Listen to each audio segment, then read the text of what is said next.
Querido, nós cumprimentamos todos com a graça e a paz do nosso Senhor e Salvador Jesus Cristo. Estamos iniciando mais uma edição da nossa Escola Bíblica Dominical, a lição de número 5, domingo 3 de maio de 2020.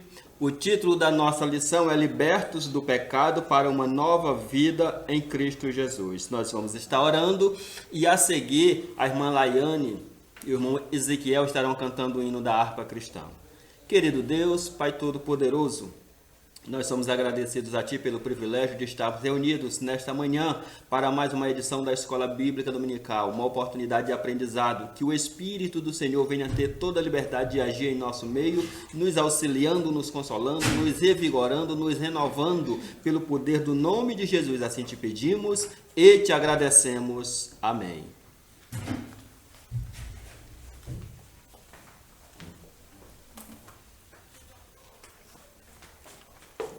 Amém.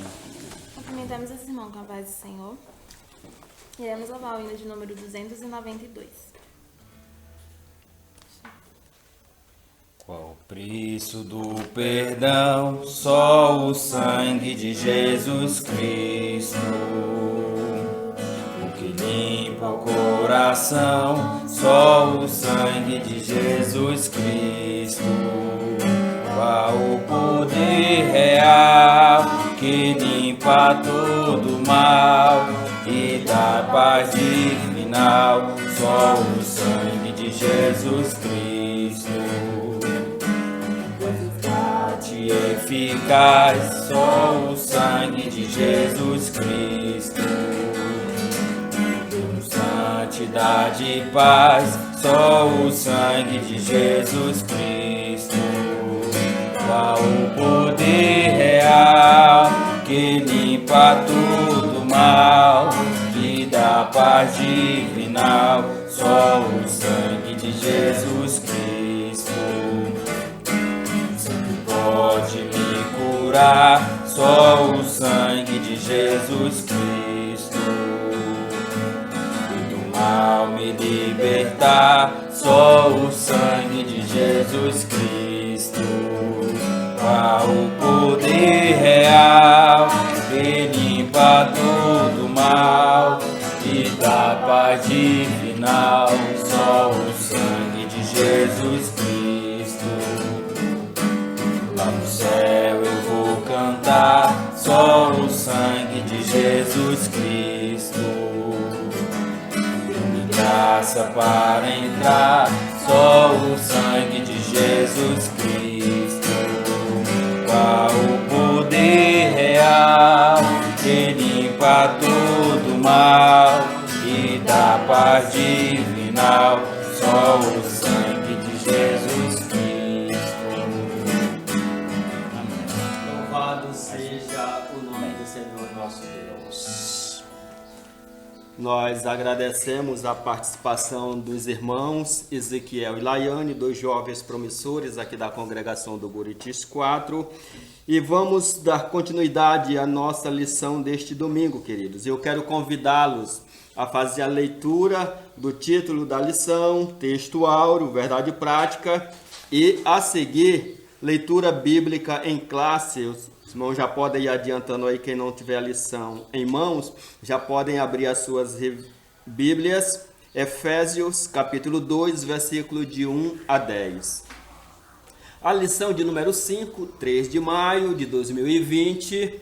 O título da nossa lição é Libertos do Pecado para uma Nova Vida em Cristo.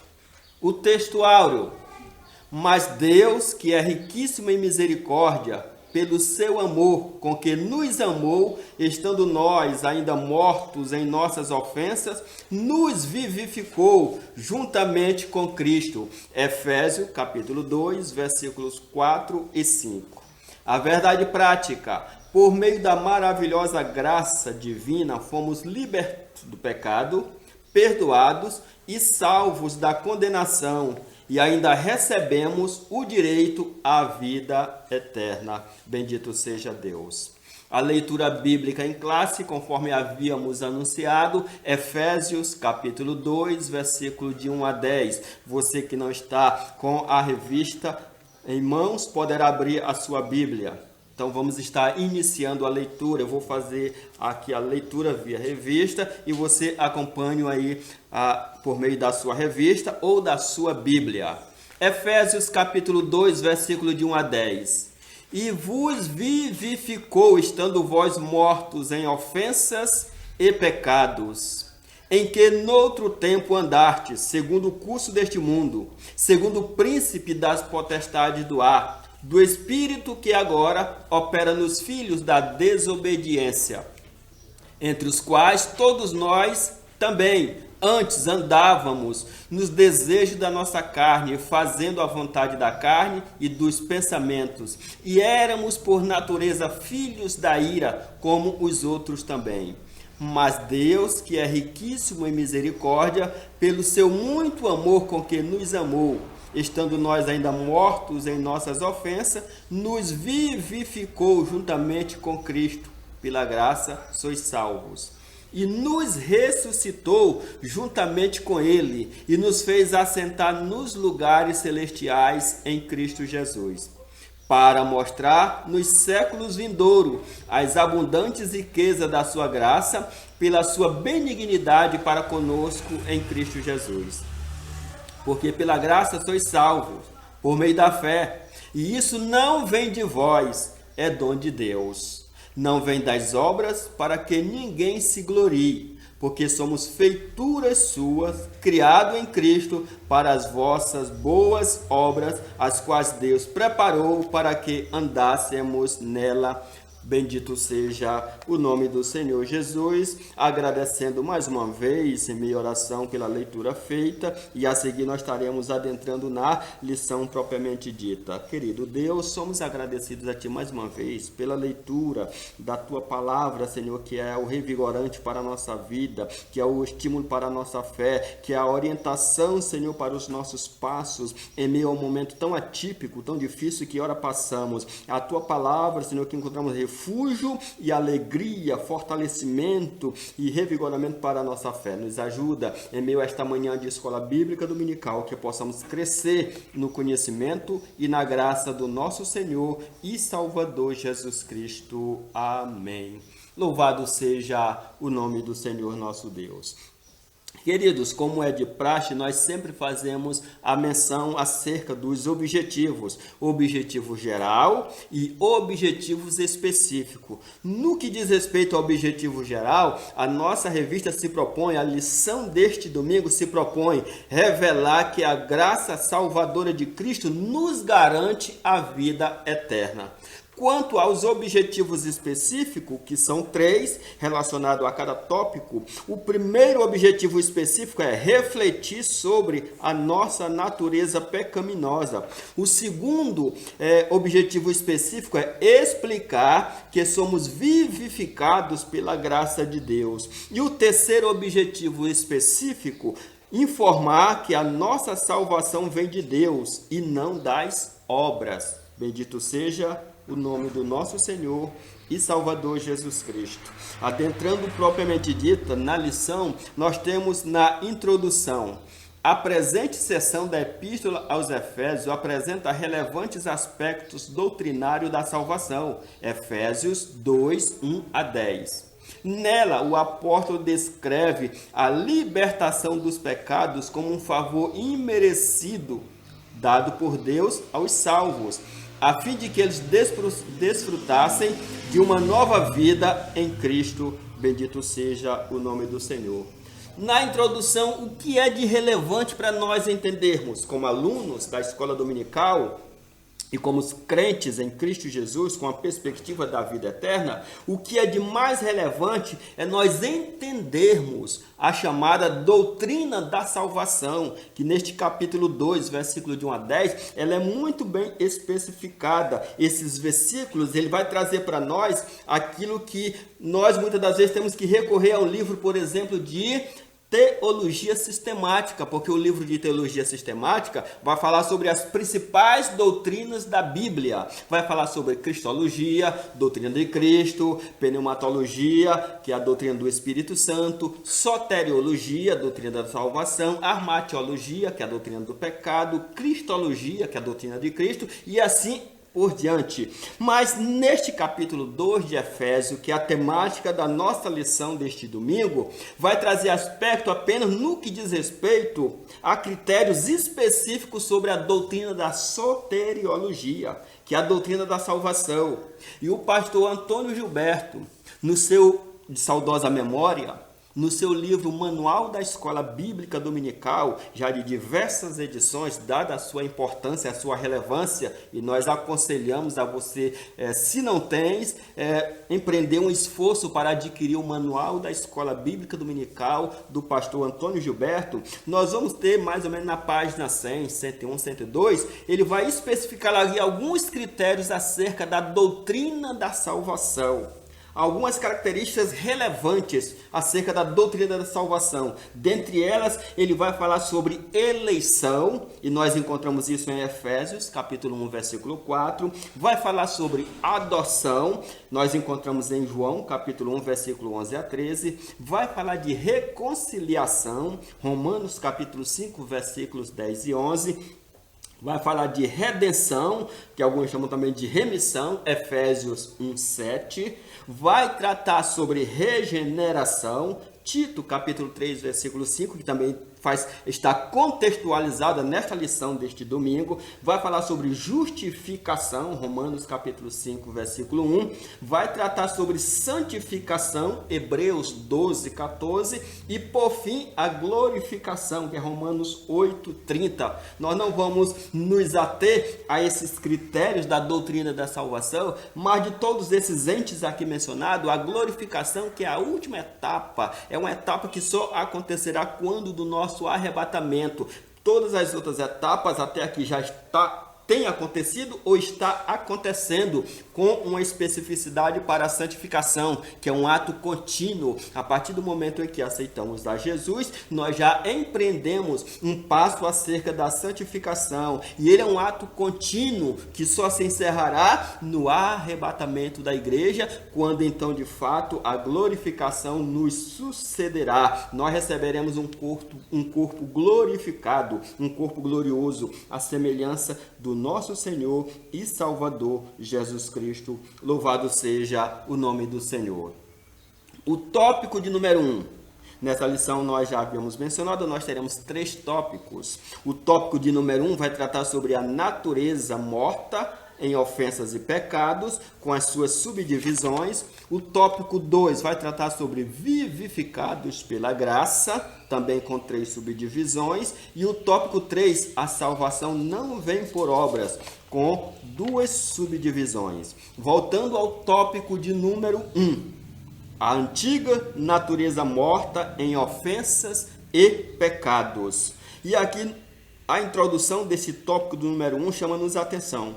No início da epístola, o apóstolo Paulo lembra que antes da regeneração, nós estávamos mortos em ofensas, pecados, e éramos por natureza filhos da ira, conforme Efésios capítulo 2, versículo de 1 a 3. Nós abrimos aqui um parêntese, porque o texto diz que nós estávamos mortos. Se estávamos mortos, como poderíamos ouvir a palavra de Deus? E como poderíamos crer no Senhor? Porque o ser morto, ele não ouve, ele não se relaciona, ele não interage. Quem de fato está morto, se o ponto de vista é físico, ele não tem nenhum processo de interação. Então, nesse aspecto aqui, deve ficar bem claro para nós. Morto não diz respeito ao estado inerte do corpo. Não. Fala apenas do aspecto aspecto espiritual. Nós estávamos mortos, ou seja, insensíveis a um relacionamento com Deus. Nós não tínhamos intimidade com Deus, nós não tínhamos sensibilidade para ouvir a Deus, para temer a Deus, para crer em Deus. E acerca disso, a Bíblia chama-nos a atenção acerca da insensibilidade em Atos, capítulo de número 28, vai trazer um texto bem interessante que vai nos mostrar como é que o homem estava morto. Atos, capítulo 28, versículo de número 27, o texto diz assim: porquanto, a partir do verso de número 26, melhor dizendo, vai a este povo e dize, de ouvidos ouvireis, e de maneira nenhuma entendereis, vendo vereis, mas de maneira nenhuma percebereis, porquanto o coração deste povo está endurecido, e com os seus ouvidos ouviram pesadamente e fecharam os olhos, para que nunca os olhos vejam, nem os ouvidos ouçam, nem do coração entendam, e se convertam e sejam curados. Veja que aparece a palavra endurecido. Você poderá ter uma tradução diferente, e o texto lá vai aparecer insensível. Morto, insensível, não morto físico, mas morto no aspecto espiritual. Não há sensibilidade, ouve a Deus, mas não consegue ter sentido aquela palavra que está ouvindo, não consegue ser sensibilizado, não consegue se voltar para o Senhor e reconhecer como Salvador da sua vida. Era a nossa natureza anterior ao encontro com Cristo. Nós estávamos mortos nos nossos delitos, ainda que fisicamente estávamos vivos, mas espiritualmente estávamos mortos. Morto quer dizer separado, destituído, afastado de um convívio com Deus. Louvado seja o nome do Senhor. O subtópico de número 1, o texto é nossa condição anterior. E a leitura da nossa lição diz: e nos vivificou, estando vós mortos em ofensas e pecados. Diz o primeiro versículo. A palavra ofensa vem do grego paraptômena.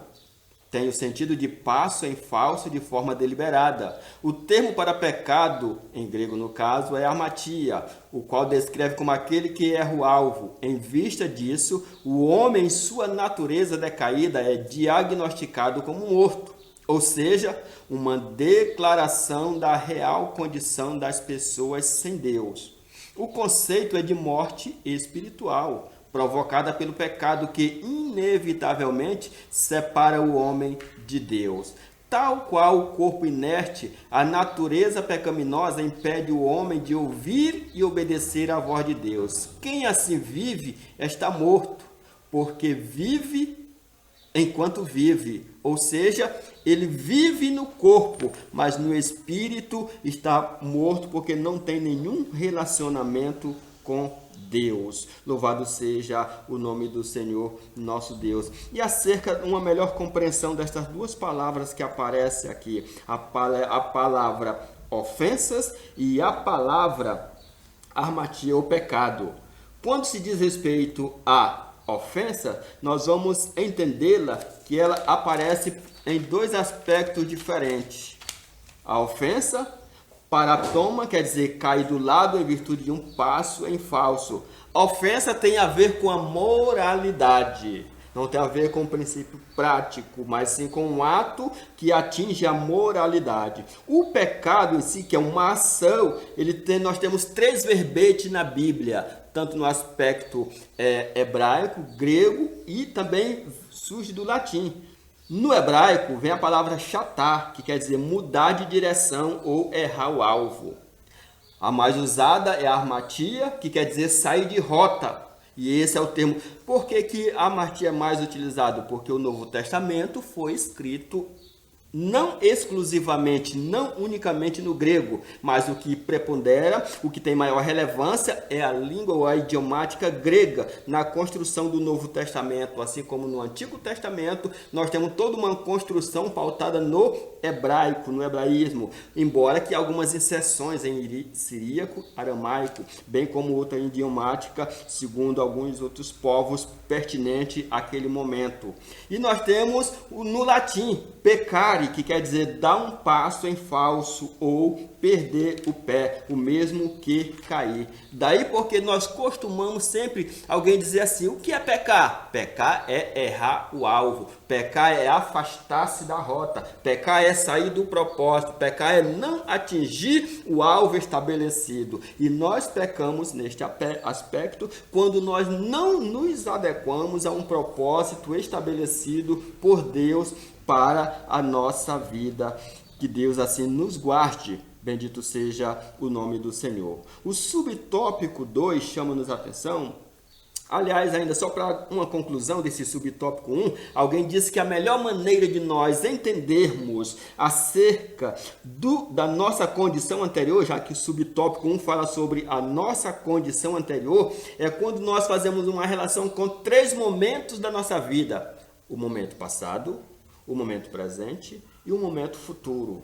Porque quando a gente lê esse texto de Efésios capítulo 2, versículo de 1 a 10, nós vamos perceber que ele usa alguns verbos que declaram a nossa situação em cada tempo, no tempo passado, tempo presente e tempo futuro. E se nós olharmos no tempo passado, os versículos de 1 a 3 vai nos chamar a atenção porque vai dizer, nós estávamos mortos, nós andávamos segundo o curso do mundo, nós fazíamos a vontade da carne e nós éramos filhos da ira. Então nós encontramos aqui 4 verbos que vêm retratar a nossa situação no tempo passado. Era a situação de todo homem que se encontrava distanciado de Deus. No tempo presente, nós vamos encontrar do versículo 4 ao versículo 6 que a história se reverte, a história muda agora o seu curso, porque nós tivemos um relacionamento com Cristo. E nesse relacionamento, nós agora somos amados do Pai, isso está no versículo de número 4. Nós estamos vivificados com Cristo, está no versículo de número 5, e que faz parte de um tópico mais à frente. E ressuscitados e assentados nos lugares celestiais, no versículo de número 6. Bendito seja o nome do Senhor nosso Deus. Querido, dando continuidade ainda, o tópico ou subtópico 2, que é o tópico 1, o subtópico 2, o tema é nossas ofensas e pecado. A má conduta em que noutro tempo nós andaste, como é descrito por Paulo, é uma metáfora no que diz respeito ao andar, e refere-se a atitudes erradas adotadas na vida passada do salvo antes da regeneração. E aqui há um fato bem interessante, não sei se os queridos puderam capturar essa mensagem, mas vê que todo o conteúdo está sempre relacionando a terminologia regeneração, ou seja, regenerar quer dizer é ter uma nova vida, é passar agora a ter uma nova estrutura, uma nova vida. E essa metáfora andar, ela é muito interessante para nós, porque quando a gente vai verificar o termo do andar, e aponta para os pés, que é o elemento de locomoção que Deus nos dotou. E se nós atentarmos bem para a palavra de Deus, nós vamos mostrar como havia um zelo, um cuidado, um tato no cuidado sobre o andar. Quando nós olhamos para Êxodo, capítulo de número 3, nós vamos encontrar aquele episódio que Moisés foi em busca de uma ovelha perdida em um monte, em uma montanha. E ao subir aquele monte, ele percebeu uma sarça ardente. A sarça consumia-se pelo fogo, não se transformava em cinza, não era destruída, porque naturalmente algum arbusto sendo queimado, ele logo viraria cinza. Mas aquele arbusto queimava, mas não era extinguido, e aquilo chamou a atenção de Moisés. E quando Moisés ouve a voz do Senhor em meio àquela sarça, ele se volta para lá. E a voz do Senhor diz para ele: Moisés, achega-te para aqui, mas tira a sandália dos teus pés, porque o lugar é santo. A sandália era uma relação com as coisas seculares.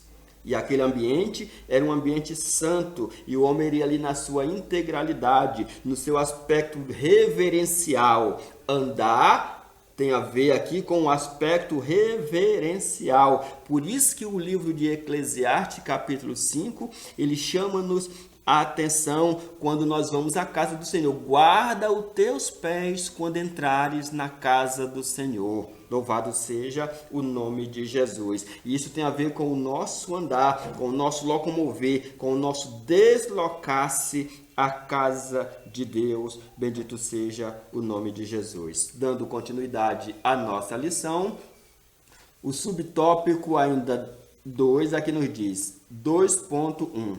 Andar-te segundo o curso deste mundo. Os costumes eram praticados conforme o sistema mundano da época, tais como imoralidade, furto, mentira. Isso está no capítulo 4, versículos 22 a 32 de Efésios.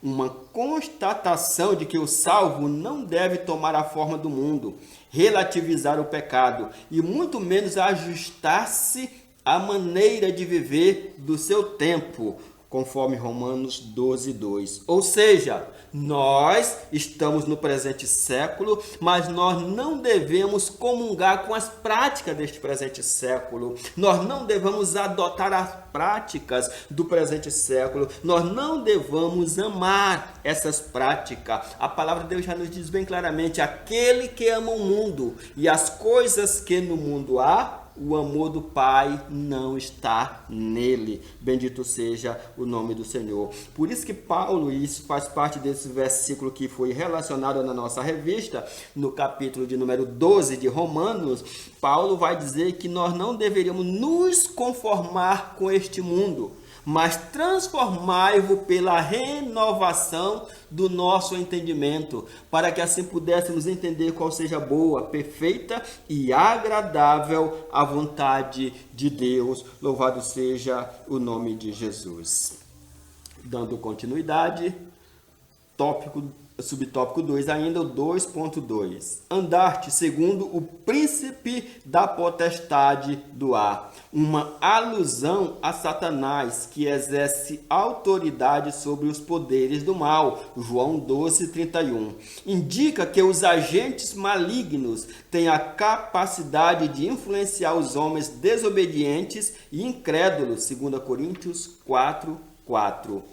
Mais adiante na carta, Paulo então traz um alerta que a nossa luta é contra tais seres do mal. Capítulo 6, versículo 12 de Efésios. Contudo, não é necessário temer, pois Deus exaltou Cristo acima de todos eles. Bendito seja o nome de Jesus. O que a lição quer nos transmitir neste momento?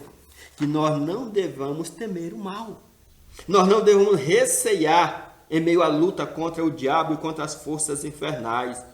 Por isso, Paulo ele chama-nos a atenção. Nessa mesma carta de Efésios, no capítulo 5, ele vai dizer que nós temos uma armadura especial para vencermos esta lide. E nós, então, devemos estar prontos para este combate. E a armadura que ele vai nos chamar a atenção no capítulo 6, a partir do verso 10, ele diz assim: no demais, irmãos meus, fortalecei-vos no Senhor e na força do seu poder. Revesti-vos de toda a armadura de Deus, para que possais estar firmes contra as astutas ciladas do diabo. Porque não temos que lutar contra carne e sangue, mas sim contra os principados, contra as potestades, contra os príncipes das trevas deste século, contra as hostes espirituais da maldade nos lugares celestiais. Portanto, tomai toda a armadura de Deus para que possais resistir ao dia mau e, havendo feito tudo, ainda permaneçam firmes.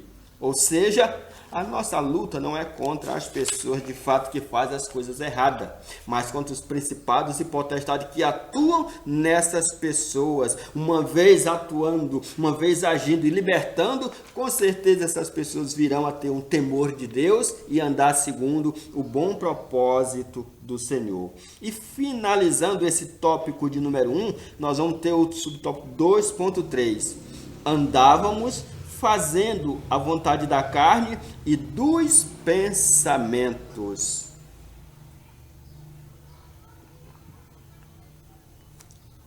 Refere-se à inclinação para fazer o mal, algo inerente à natureza humana. Estão inclusos aqui os pensamentos pervertidos e a prática de todos os desejos desordenados da carne. Como resultado, éramos filhos da ira, isto é, condenados e desprovidos do favor divino. Paulo sublinha que essa era a nossa condição, Efésios 4,18. Entretanto, aprove ao Pai nos eleger e nos predestinar para filho de adoção, capítulo 1, versículo 5. O interessante é que na lição ele nos faz a colocação: algo inerente à natureza humana. Ou seja, fazer o mal está intrinsecamente ligado à natureza humana. Mas nós chamamos a atenção para um detalhe, não é o caminho que nós devemos percorrer. Quando a gente entra no âmbito da filosofia ou da sociologia, os nossos pais estudiosos de outrora, eles têm uma visão totalmente deturpada acerca disso. Por isso que nós não devemos nos ater a esse contexto filosófico ou sociológico. Porque enquanto a nossa revista e a Bíblia nos chama a atenção que a prática do mal está inerentemente ligada à natureza humana, nós vamos ter alguns filósofos que vão dizer que não. O homem é fruto do meio, mas esse mesmo homem é um agente de transformação do meio e que não pode responsabilizar a natureza por suas ações, porque ele pode, em alguns momentos, ser livre para fazer as suas próprias decisões.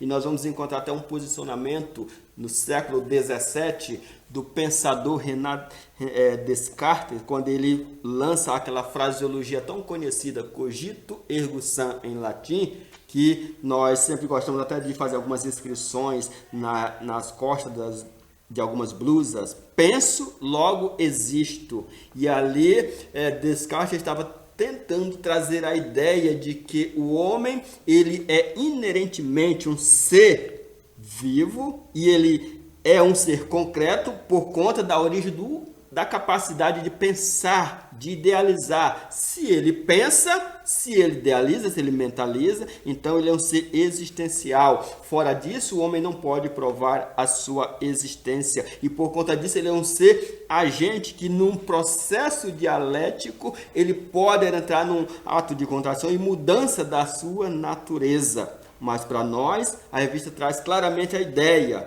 o homem é inerentemente pecaminoso por conta da sua natureza desde o jardim do Éden. Nós já aprendemos isso e por isso que a lição nos diz que nós éramos filhos da ira, mas éramos. Mas em João capítulo de número 1, nós somos adotados. E Paulo reforça essa ideia aqui no capítulo 1, versículo 5 de Efésios, quando ele vai dizer que nós fomos filhos da adoção. O versículo de número 5 vai nos dizer: e nos predestinou para filho da adoção por Jesus Cristo, para si mesmo, segundo o beneplácito da sua vontade. Ou seja, foi uma vontade livre e própria do nosso Deus. Foi uma ação exclusivamente de Deus. Não houve mérito, e nós vamos ver mais na frente no tópico de número 3, que não houve mérito da nossa parte nessa ação de adoção, de eleição, de escolha.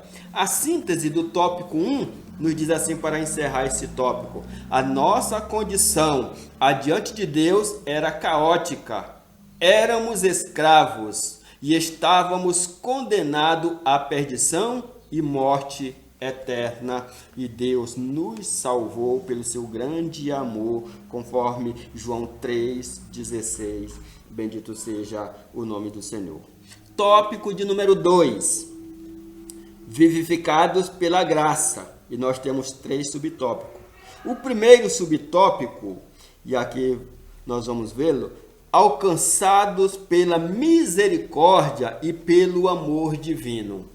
Após constatar a situação da humanidade, qual? Sob a ira de Deus. Capítulo 2, versículo 3 de Efésios.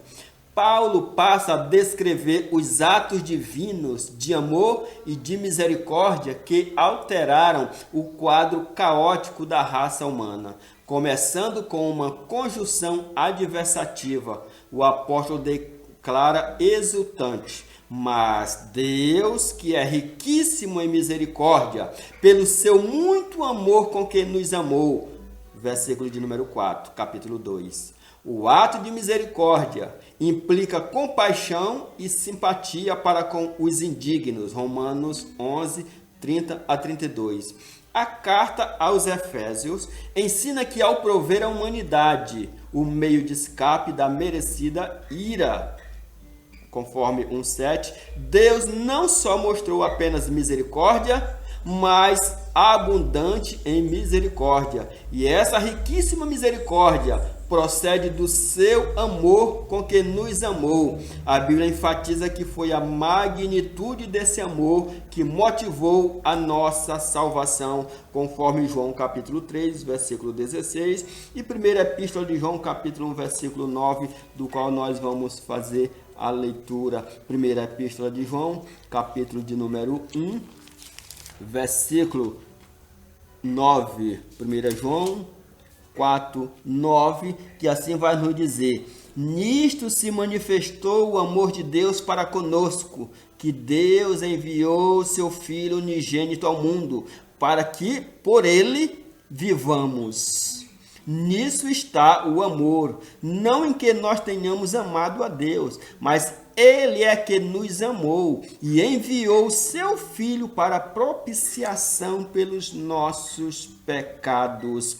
Bendito seja o nome do Senhor. E para concluir essa temática aqui, amados, versículo de número 11, se Deus assim nos amou, também nós devemos amar uns aos outros. Louvado seja o nome do Senhor nosso Deus. E aqui nós encontramos, querido, algo bem interessante nesse subtópico 1 do tópico 2, porque fala acerca do ensino que nós fomos provida, ou a nossa necessidade foi provida, onde nós éramos destinados à ira eterna, mas Deus não fez cair sobre nós esta ira. E por que Deus não fez cair sobre nós esta ira? Porque veio sobre nós 2 palavras bem interessantes nesse contexto: redenção e remissão.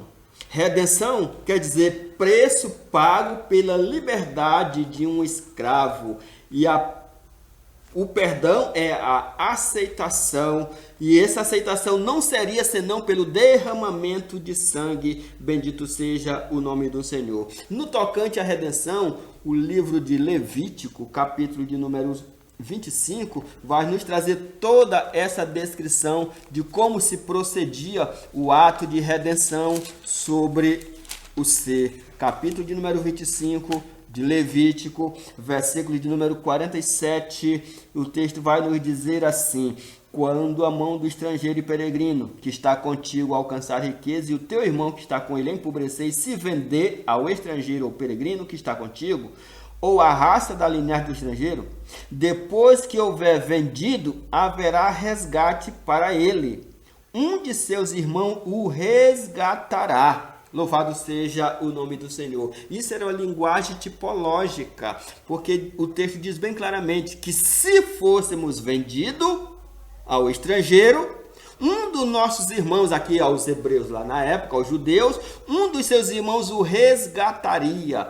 E quando nós olhamos para a atualidade, Jesus foi que nos resgatou. Em Deus, Jesus, nós somos irmãos, mas no que diz respeito ao quesito maior da salvação, Jesus é o nosso Senhor e é o nosso Salvador. E é interessante porque o texto diz aqui que se fossem vendidos ao estrangeiro, E hoje muitos estão sendo vendidos ao pecado. O Evangelho de João, capítulo de número 8, a partir do verso de número 31 ao 36, vai declarar que todo aquele que peca é escravo do pecado. E quando Jesus falava isso aos judeus, os judeus não o aceitaram, porque Jesus declarou no versículo de número 32, conhecereis a verdade, e a verdade vos libertará. E eles então tentaram contender a Jesus. Como dizes tu que nós somos escravos, que precisamos de liberdade, se somos livres de fato? E Jesus disse, não, todo aquele que pratica o pecado é escravo do pecado.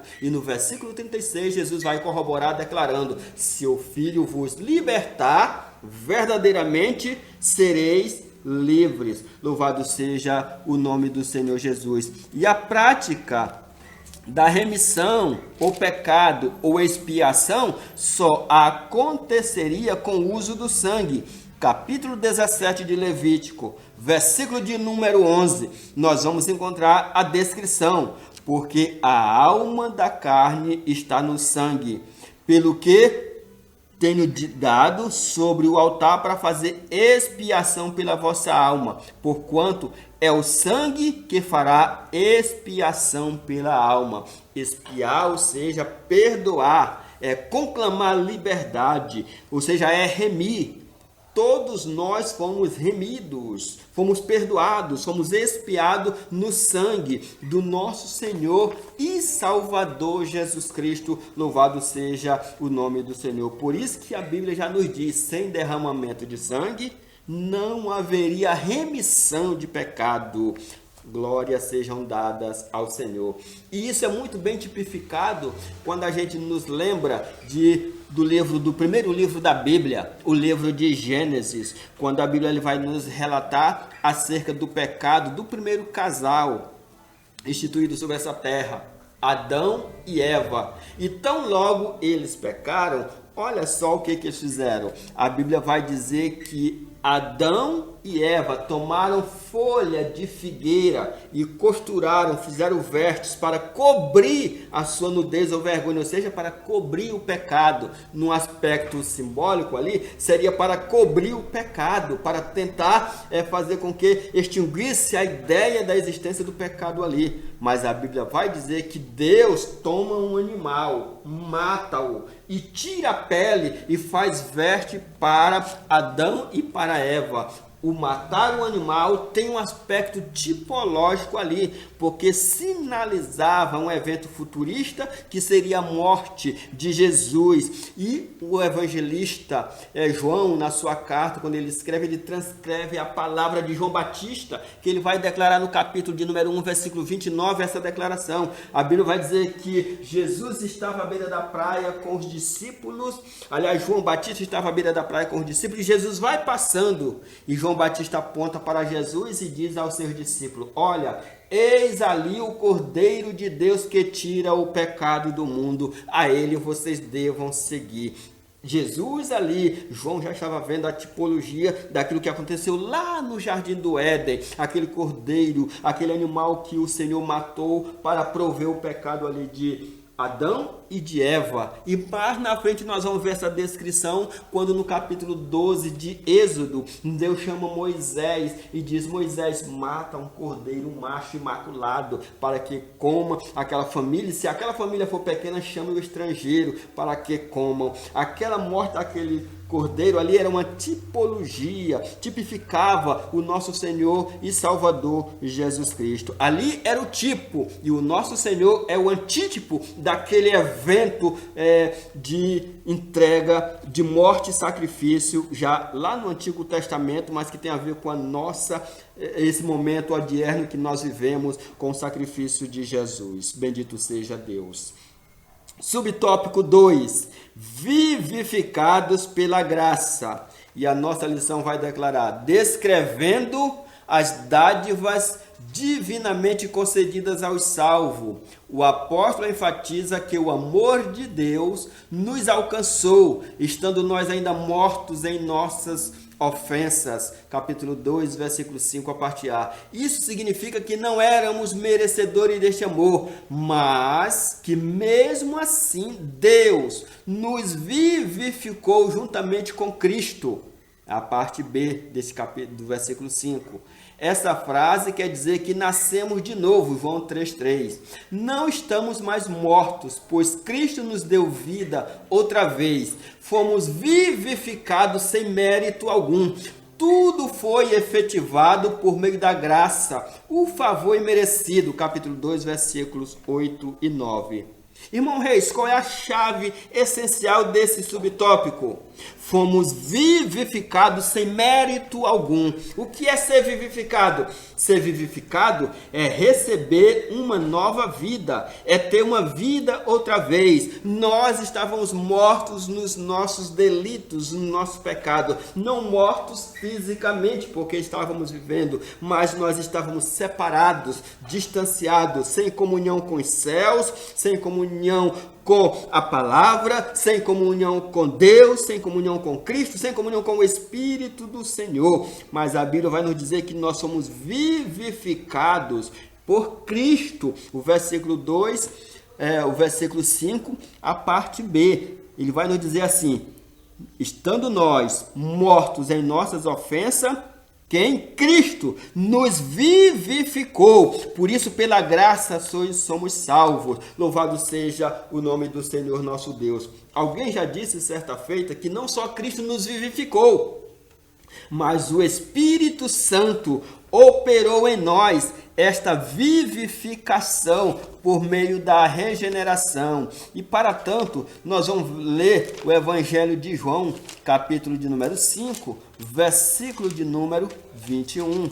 Capítulo 5, versículo 21 de João, que vai nos dizer assim: pois assim como o Pai ressuscita os mortos e os vivifica, assim o Filho vivifica aqueles que quer. Veja bem que esse texto aqui, ele chama atenção para dois agentes que operam o processo da vivificação. O que é a vivificação?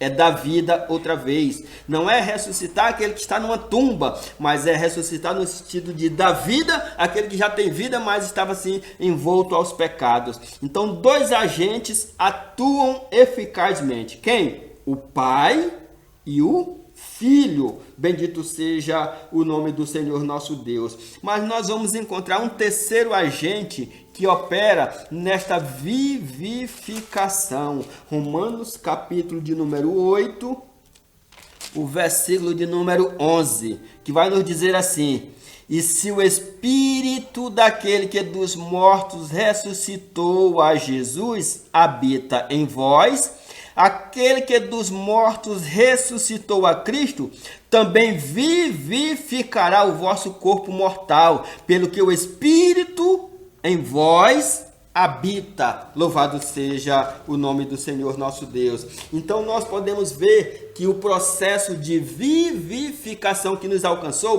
teve três agentes especiais. Quem? Deus Pai, Deus Filho e o Deus Espírito Santo, que foi o que operou a vivificação em Cristo e também opera a nossa vivificação, ou seja, ele processa em nós a regeneração, ele traz em nós uma nova vida. Se nós intentássemos ter vida em nós mesmos, nós não teríamos êxito, mas esse êxito acontece porque Deus Pai opera, Deus Filho opera e o Espírito Santo, nessa atual conjuntura, nesse presente século, ele atua em nós, dando-nos vida outra vez. Louvado seja o nome do Senhor nosso Deus. E fechando aqui esse tópico de número 2, nós vamos encontrar o subtópico 3.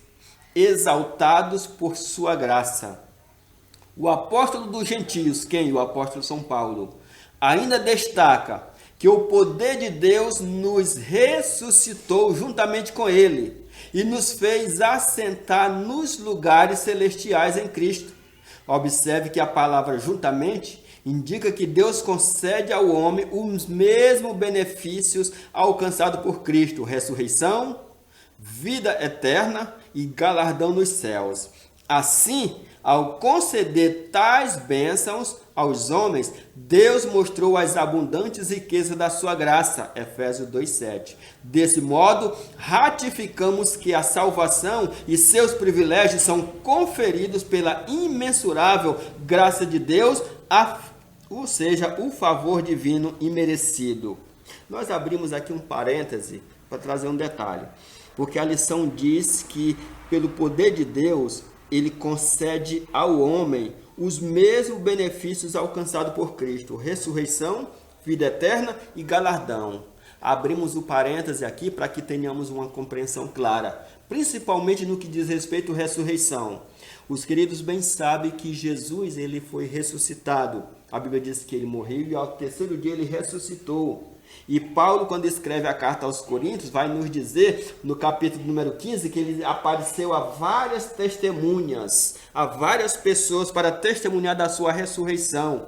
E só após isso ele subiu aos céus. Nós vamos encontrar em um determinado momento que a Bíblia diz que os discípulos estão reunidos em um local de oração, possivelmente cenáculo, e Jesus se apresenta ali, e as portas estão cerradas, e Jesus entra naquele ambiente, ou seja, os aspectos, os entes físicos não barram a presença de Jesus, tanto é que o discípulo diz, é um fantasma. Nesse quesito, nós ainda não temos este princípio sobre nós, apesar de já alcançarmos a ressurreição nesse aspecto, que a ressurreição aqui apenas é uma vivificação de vida, mas nós não alcançamos isso que alcançou em Jesus, que é a ressurreição, a restauração ali daquela vida, mas uma vida, um corpo glorificado, que os entes físicos não poderiam barrá-lo. Isto vai acontecer conosco? Sim, mas não é neste momento, e não é no presente século, não é nesta vida, é quando do arrebatamento nós receberemos um corpo glorioso, um corpo glorificado,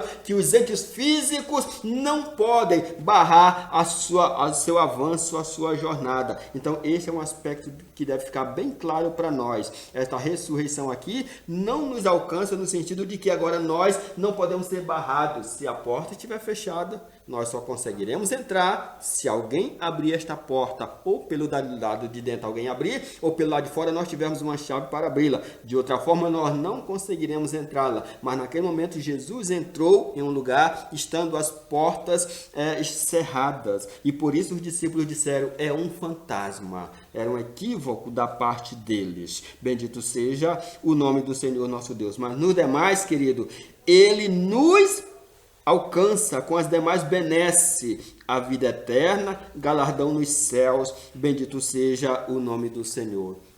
E a síntese do tópico 2 para encerrar esse tópico é: o pecador passa da morte para a vida por meio da graça divina, concedida por obra da misericórdia e do grande amor de Deus. Ou seja, nós que estávamos mortos em nossos pecados, ofensas e delitos, passamos a ter vida por meio da graça divina concedida por misericórdia e amor de Deus. Por isso que o Evangelho de João, capítulo 3, o verso 16, vai dizer muito claramente: Deus amou o mundo de tal maneira que deu seu Filho unigênito, para que todo aquele que nele crê não pereça, mas tenha a vida eterna. Lembre-se, fala de vida eterna. E a vida eterna é um ente futurista, mas essa vida eterna ela já começa aqui, no presente século, no nosso relacionamento mais íntimo com Deus. Bendito seja o nome do Senhor. E o tópico 3, o último tópico da nossa lição, é o tópico que assim está descrito: a salvação não vem das obras. Nós temos 2 subtópicos. Então, antes de adentrarmos nos subtópicos, quero fazer aqui a leitura da introdução deste tópico 3, e aqui está escrito: em Efésios, capítulo 2, versículo de 8 a 10, Paulo revela que a salvação não depende de obras humanas, porque pela graça sois salvos, por meio da fé. Romanos 2, 8, a parte A. Porém, Uma vez salvo, o crente deve praticar as boas obras. Louvado seja o nome do Senhor nosso Deus. Eu até coloquei aqui uma observação na nossa revista, nesse subtópico aqui, nessa introdução do tópico 3, eu coloquei como cláusula de exceção. Por que cláusula de exceção? Porque nós vamos encontrar um evento no Novo Testamento acerca de um homem cujas boas obras foram bem recepcionadas por Deus. Aquele homem não tinha uma experiência de salvação, aquele homem não tinha uma comunhão com os céus, aquele homem ainda não tinha os seus pecados perdoados, aquele homem não tinha confessado a Jesus como Senhor e Salvador da sua vida, aquele homem ainda não tinha as benesses de um relacionamento íntimo com os céus, mas ele teve as suas obras aceitas. Nós vamos encontrar isso no livro de Atos, capítulo 10, a partir do verso de número 1 ao verso de número 48, é toda a descrição da vida de Cornélio. Mas nós vamos encontrar no versículo 3 e no versículo 4 a descrição de quando o anjo visita a Cornélio e diz: Cornélio, as tuas orações foram ouvidas e Deus tem visto as tuas obras. Então nós vamos encontrar ali uma descrição clara, nítida, de que Deus recepcionara de bom grado as obras daquele homem. Olha só, fazendo a leitura clara da Bíblia. O versículo número 3, era quase a hora nona do dia.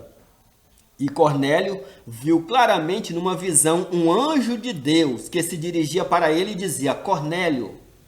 E este, fixando os olhos naquele ser, ficou atemorizado e disse: O que é, Senhor? E o anjo lhe disse: As tuas orações e as tuas esmolas têm subido à memória diante de Deus. Esta é uma cláusula de exceção, porque é o único fato que nós encontramos na Bíblia em que alguém pratica as boas obras e aquilo é bem recepcionado por Deus, é bem recebido por Deus, e Deus então abre uma porta de salvação para aquele homem. E aí nós vamos encontrar 4 características na vida desse homem que fez com que ele tivesse essa recepção e esse ato de excepcionalidade de Deus para com ele. Foi um ato específico de Deus para com Cornélio, e não só Cornélio, mas a sua casa, a sua família e os seus empregados, porque a Bíblia vai nos dizer que quando Pedro foi chamado e chegou à casa de Cornélio, ele vai declarar: estamos todos aqui prontos. O versículo número 30, prontos para ouvir o que o Senhor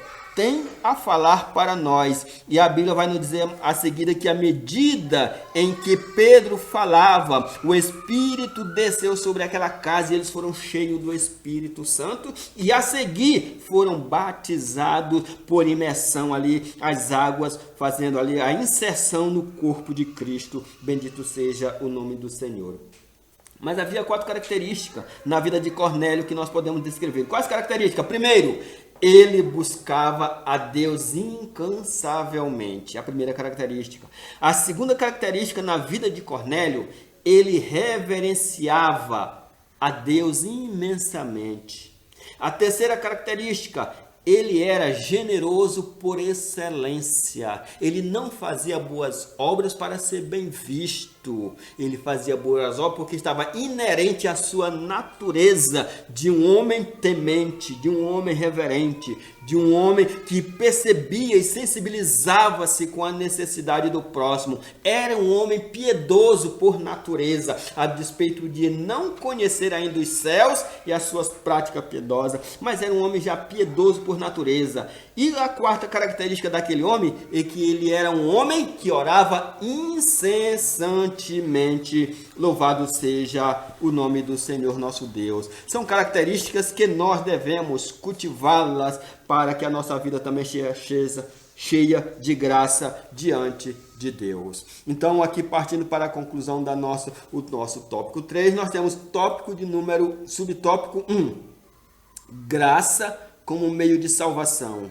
A salvação inclui libertação da morte, da escravidão, do pecado e da ira vindoura. Ao mesmo tempo, permite ao salvo desfrutar de todas as bênçãos espirituais descritas em Efésios, capítulo de número 2, versículo de 1 a 7. Portanto, a salvação é o livramento do poder da maldição do pecado e da morte, e a restituição do homem à comunhão com Deus, uma bênção concedida a todos que recebem Cristo como Salvador. 2 Coríntios, capítulo 5, versículo 19.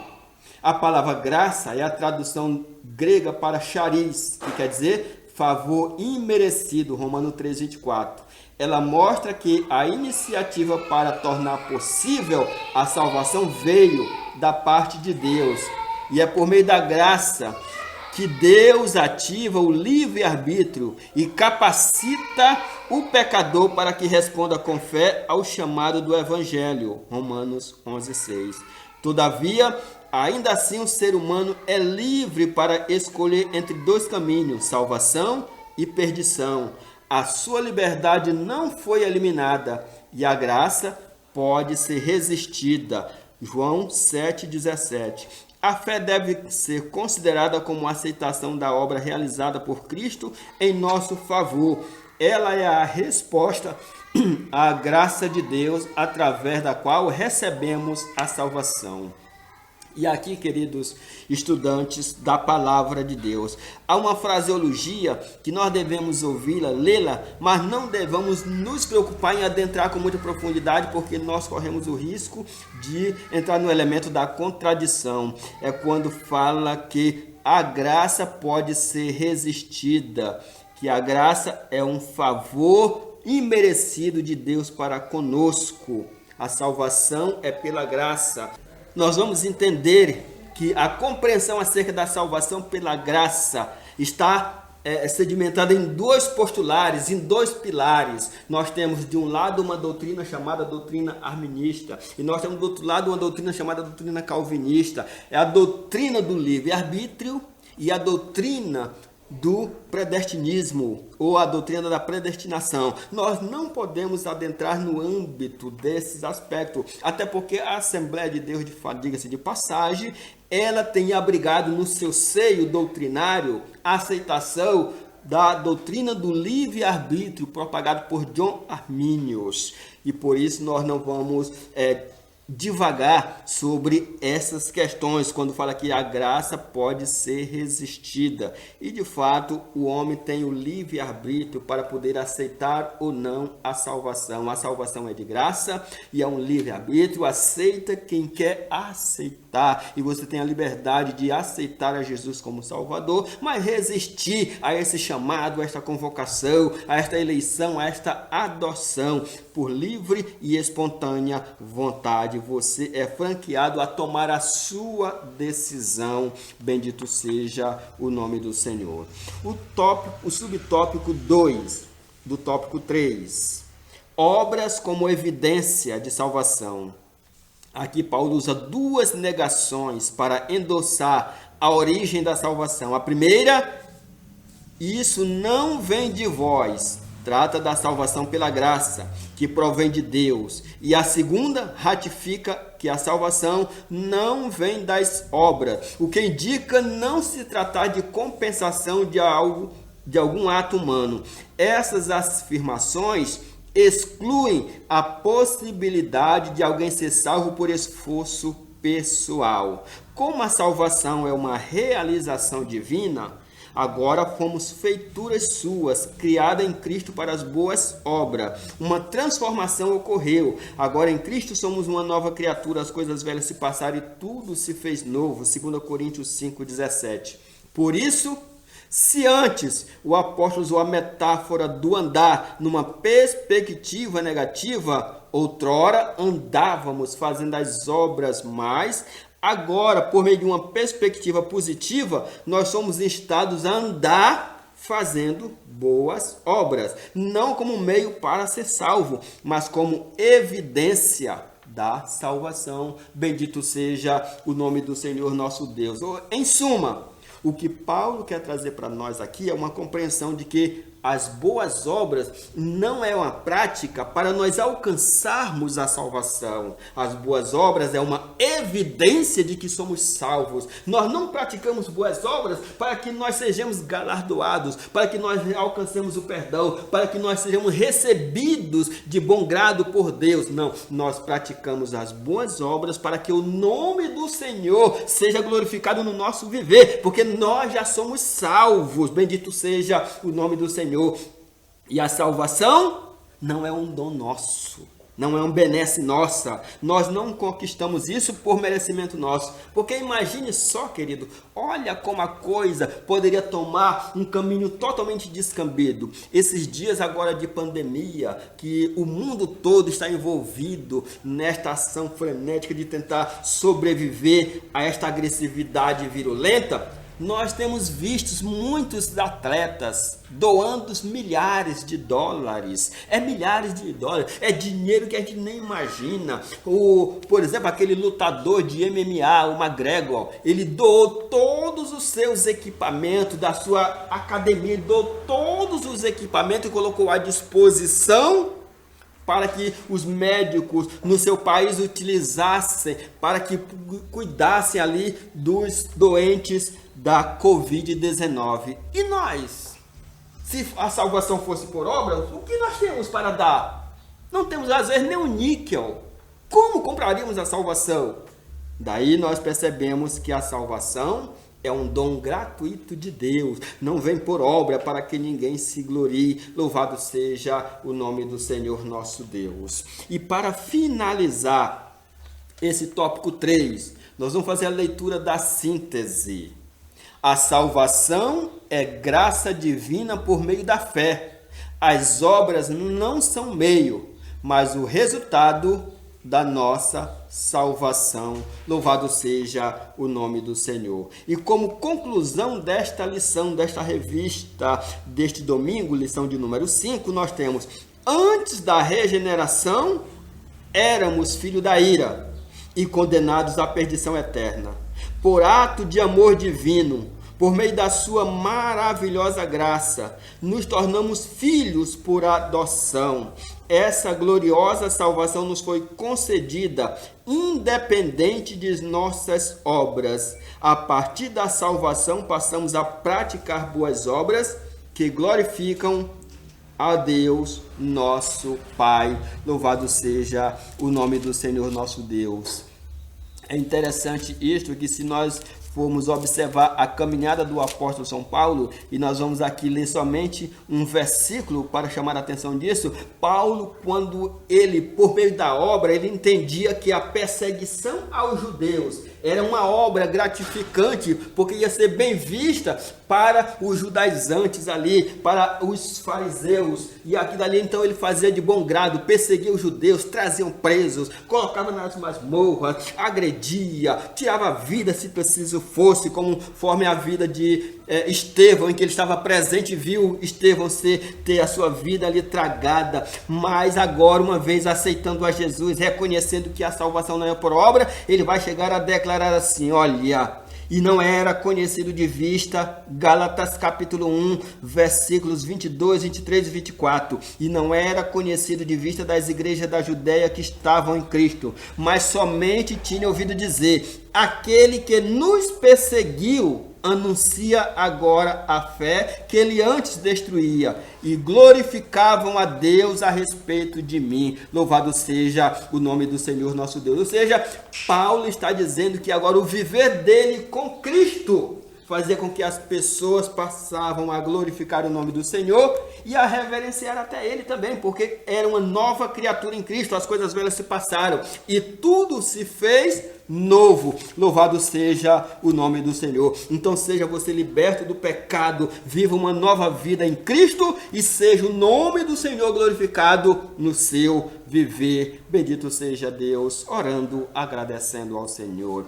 Querido Deus e Pai, somos gratos a Ti por este momento, por esta oportunidade de estudo da Tua Palavra, que possamos compreender a dimensão desta liberdade alcançada em o nosso Senhor e Salvador Jesus Cristo, o qual nos outorgou, Senhor, bênçãos infindas aos céus, como salvo agora. Nós temos direito, Senhor, à ressurreição eterna, à vida eterna, a galardoamento, Senhor, quando da volta do nosso Senhor e Salvador Jesus Cristo, que nos arrebatará para o encontro com o Senhor nos ares, e assim diz a tua palavra, e cremos piamente nisto, nós estaremos para sempre com o Senhor. Amém. Louvado seja o nome de Jesus. As bênçãos, que o amor de Deus, nosso Pai, a graça e a paz do nosso Senhor e Salvador Jesus Cristo, a comunhão consoladora do Espírito Santo seja com todos e que todos digam amém. Louvado seja Deus.